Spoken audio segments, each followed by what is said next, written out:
Today I'm joined by Alan Dye, the Vice President for the Human Interface Design here at Apple. Thank you so much for joining me. Of course, thanks for coming. Love that we're matching with our denim jackets. Of course. What was the idea going into this? Because this is the first significant upgrade we've seen in terms of design interface since iOS 7. Right, I mean, we've had a lot of goals in this redesign. I mean, the first of which, of course, is we want to bring consistency to the overall operating systems. For the first time ever, we've redesigned all of them at the same time. So you'll notice when you pick up your phone, after you get the update, it's going to feel very similar in terms of some of the patterns we've used. And yet every interaction feels so much more vital and alive and joyful. And so one of our goals was just to have a little more fun with it.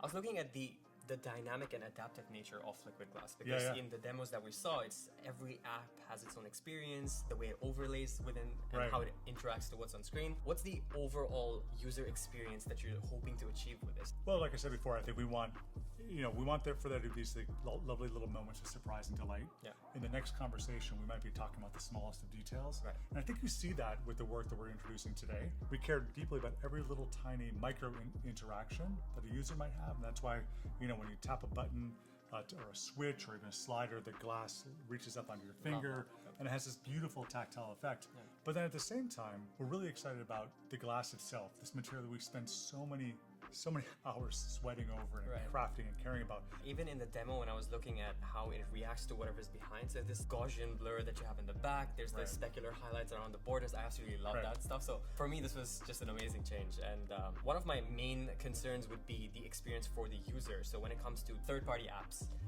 what is Apple doing to ensure that that experience doesn't break for the user when going from the actual OS into third-party apps? Well, we just today we announced a ton of new tools for developers. So there's going to be some lovely tools for developers where honestly they don't have to do a whole lot to update their app. They simply get a lot of these new materials for free. So any developer or designer can go in, actually tweak some of those parameters to their liking, and still get some of the same effects. Right. I also love that it was inspired by the little magnifying glass you get when you hover over text when you're selecting it. Yeah. So even in the demo when they were showcasing that, I was nerding out. It's one of our favorite moments as well. Can't help but be super proud because we have an incredible team of designers and engineers who care so deeply about making great work. Apple is almost synonymous with like really refined design. Yeah. So it's great to see that push to the next level with what we're looking at now with Liquid Design. So cool. It's very exciting. Yeah. Thank you so much. Can't wait for you to use it. Yeah, thank you so much. I appreciate it. Of course. Appreciate your time. Thank you.